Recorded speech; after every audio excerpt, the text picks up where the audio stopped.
Hello, I'm Ben Scott. I'm the director here at the Flint RiverQuarium. Today I'm going to show you some of the dive gear that we use while we're scuba diving in the Blue Hole and the various other exhibits that we have to clean. Now, SCUBA stands for Self-Contained Underwater Breathing Apparatus. And that's what essentially all this gear is that we have to use. We put it together in various items, put it in the water, and this is what sustains our life while we're underwater. First item I want to talk about is our dive mask. We use this, we actually put this on our face, and what this does is it allows us to have an air pocket between our eyes and this piece of glass here, so this allows us to see clearly while we're underwater. Most of this dive gear, once we put it on, it's very heavy, especially while it's in the water. So these dive fins here they're pretty stiff. They actually help to propel us around through the water, just like how a fish has fins. Next item here is our BCD. This stands for Buoyancy Compensator Device. And what this does is this allows us to compensate for our buoyancy while we're in the water. This is actually like a jacket style BCD, and what it does is it has an area back here for our tank to go in. So it holds our tank against our back. And not only does it have that on it, but it also has an air cell built into this jacket that while we're underwater, we can actually use this power inflator here to actually put air into this cell so that when we're floating on the bottom from having so much weight on, we can put air in that cell. And it allows us to float off the bottom and hence get neutrally buoyant so that we're almost like in outer space. And then with these fins we can propel ourselves around through the water just like how a fish is. This BCD, we do have to put weights in it because a lot of times when a diver will have a wetsuit on because our water temperature here is fairly cool, it's around 67 degrees. A wetsuit on our body will help buoy us up. So what we'll do is we put weights in these pockets, and then these pockets actually slide right into these little areas here on our BCD, and it allows us to sink to the bottom. A lot of times when we're doing work, maintenance dives in the aquarium, we'll put a little bit extra weight in this because we want the diver to be heavy and be against the bottom, because while we're scrubbing, we'll actually be pushing ourselves away from the objects that we're working on. So if we're very heavy, we can actually sit on the bottom and actually do the work that we need to do. But you will notice that when we're doing a dive show and we're feeding fish, we'll have our divers be neutral in the water so that they can be at the Blue Hole viewing window where guests can see them feeding the fish. So that's why a lot of times divers will constantly practice getting neutrally buoyant, and that's normally where you want to be unless you're doing some type of work in the exhibits.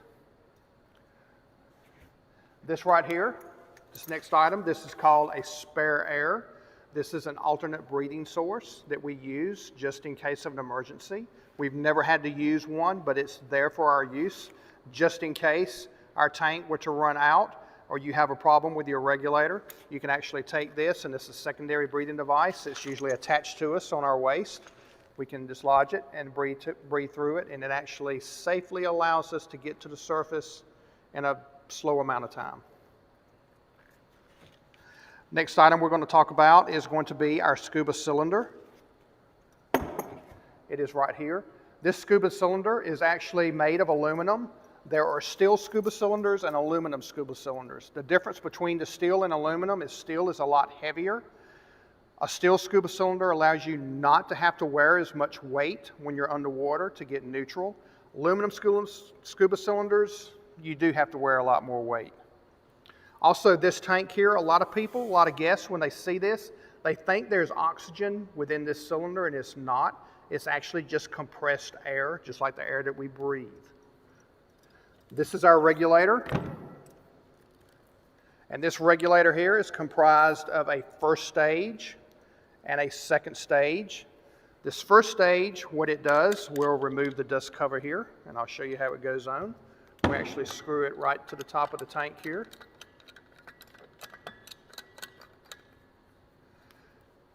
This first stage, what it does is it takes this air which is under high pressure and it brings this pressure down so that we can safely breathe it from our second stage right here. And then this is what actually goes into our mouth. This little hose right here, this actually connects to our buoyancy compensator device here, and it provides air that we can put into this air cell, and we can use these buttons here on this power inflator to inflate that. Not only is this a power inflator, but this also acts as a secondary or an octopus regulator for safety reasons, in case if I were in the water and my dive buddy who was assisting me that day, if he were to run out of air and he needed air, he can come over and buddy breathe from me. I can put this in my mouth and buddy breathe while I give him this regulator here where he can breathe off of. This right here, this is our pressure gauge. This tells us approximately how much air we have remaining in this SCUBA cylinder. A lot of guests will ask, how long does the SCUBA cylinder last?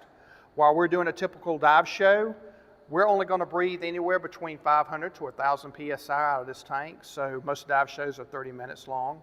When we do a maintenance dives are longer, and we can be in the water for 2 to 2.5 hours, and this tank will last us that length of time depending on how cold or how in shape we are. If we're a little bit overweight, for example, and not in good shape, we might be breathing a little bit heavier than what a person who is in shape. So we would breathe this tank down quicker. So if we're out of shape, this tank is probably only going to last us about an hour and a half while we're doing a maintenance dive. This instrument cluster here also comes with a dive computer and a compass. It's rare that we use these two devices in our exhibit because it's only at a certain depth, so we don't have to keep up with the computer. The only thing we mainly need to know is what our air pressure is going to be. And this is the gear that we use while we're scuba diving in the Blue Hole Aquarium. Thank you so much for joining us today.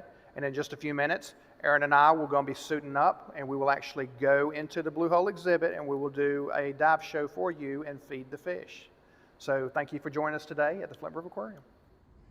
Good afternoon. I'm Ben Scott, the director of the Flint RiverQuarium. I have along with me, I'm Aaron Griffin. I'm the general curator. we also have along with us today our dive tender, Jeremiah Lauderdale. Hey, how y'all doing?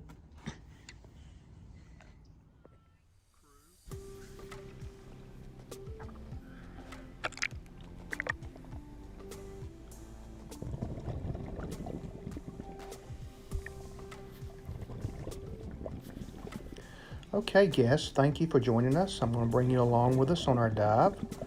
We're now headed into the tightest part of the Blue Hole exhibit that we have to swim through, which we go up under our log.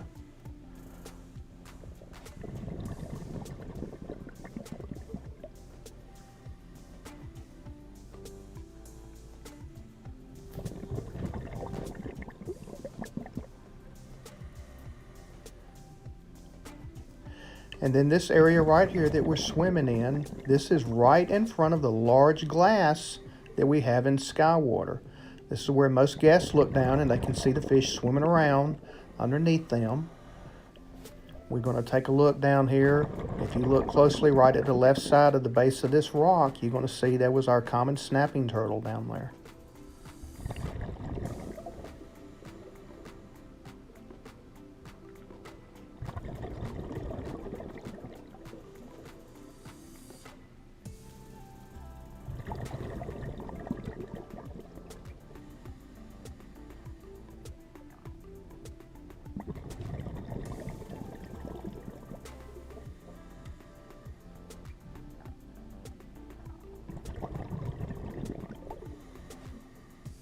Now we're heading down the main channel, headed toward the deep end of the Blue Hole. Every time we swim down here, we'll always have striped bass or sunfish or gar that will be swimming along with us, having a good time.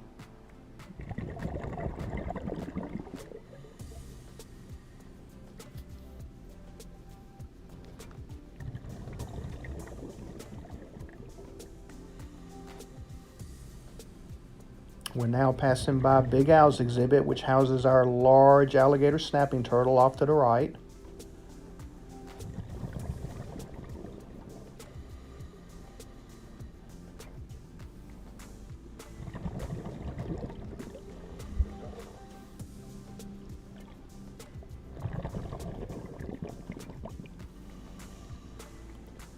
We're now coming to where the Blue Hole exhibit opens up. You can see sturgeon and other gar swimming around.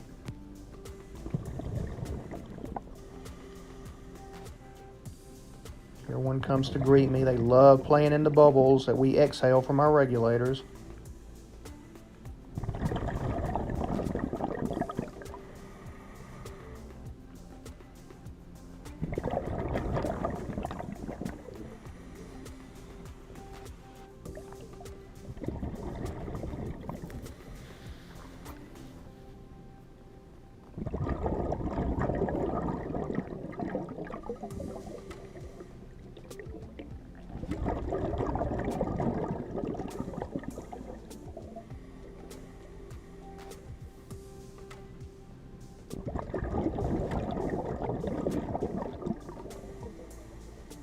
Here comes Aaron swimming down the channel.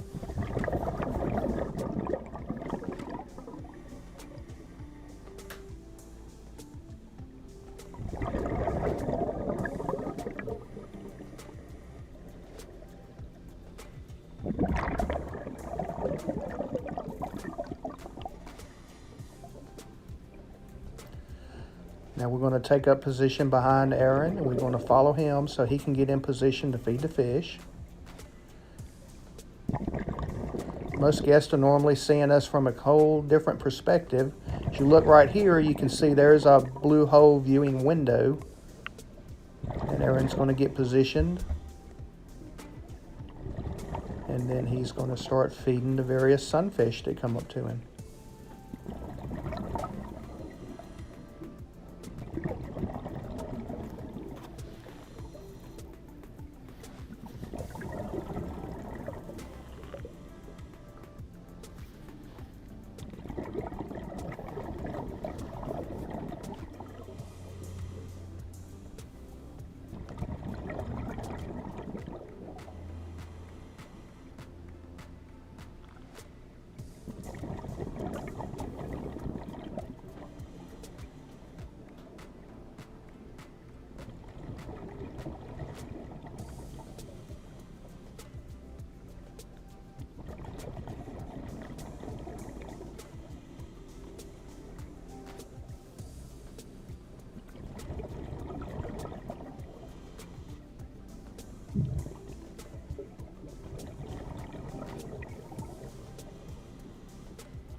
You can see the sturgeon swimming around Aaron's bubbles. I love to get in them and play in the bubbles.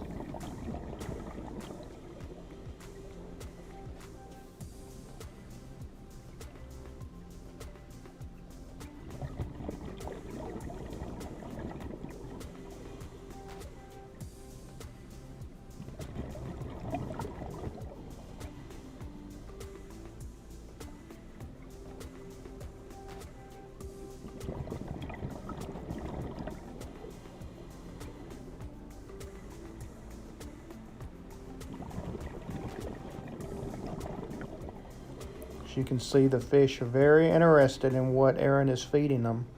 Today he is feeding bonita, which is a very meaty fish. It's almost like we're feeding them steak.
There you can see our sturgeon swimming overhead. Some of our striped bass.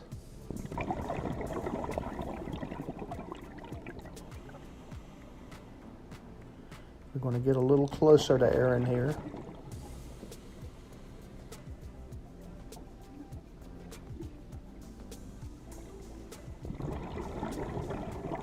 The fish really love the food that he is feeding them.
Aaron's still got plenty of hungry mouths around him.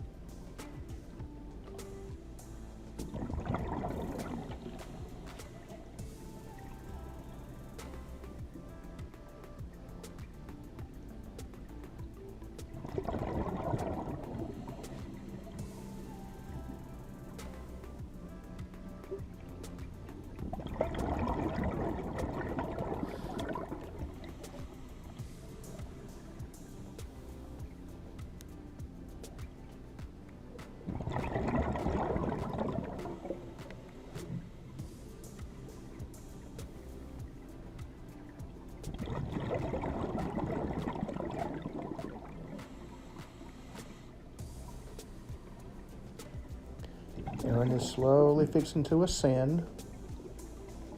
We're at the deepest part of the blue hole right here. We're roughly about 20 foot down. You can look at the clarity of the water, the silhouette of the fish swimming above.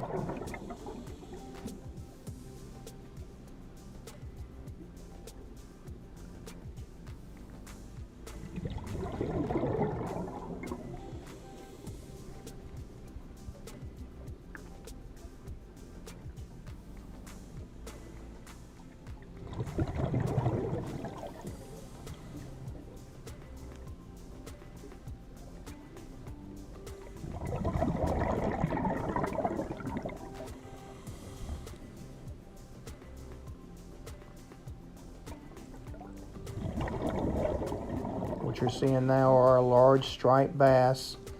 They weigh in excess of 45 pounds.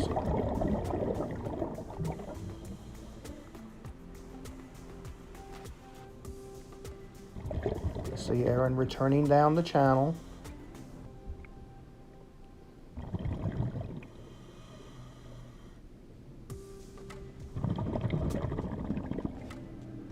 You can see one of our large sturgeon there. They're around 6 feet in length, roughly close to 175 pounds.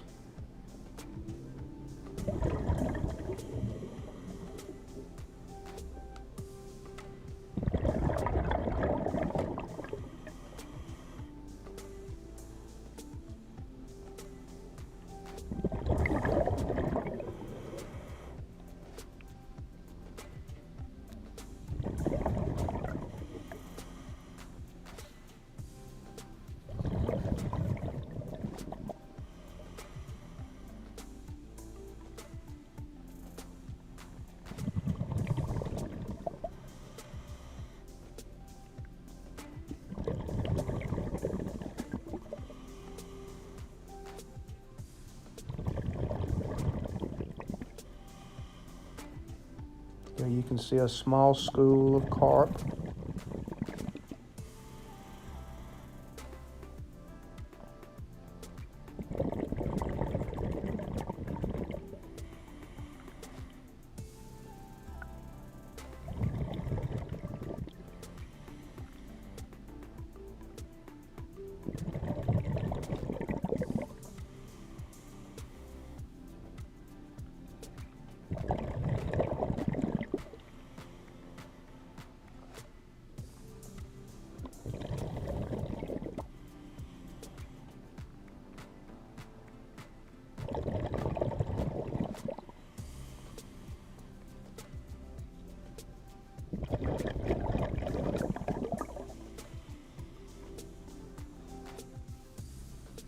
Here you can see where a fell tree in the blue hole allows plenty of hiding spaces for fish.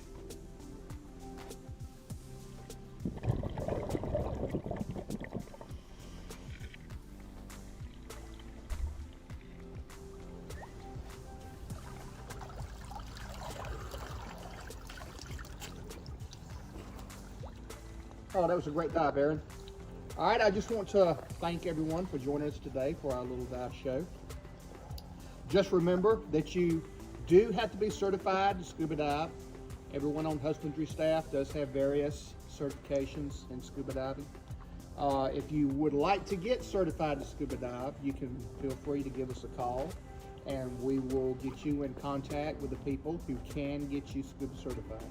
So again, thank you for joining us today, and we will see you next time.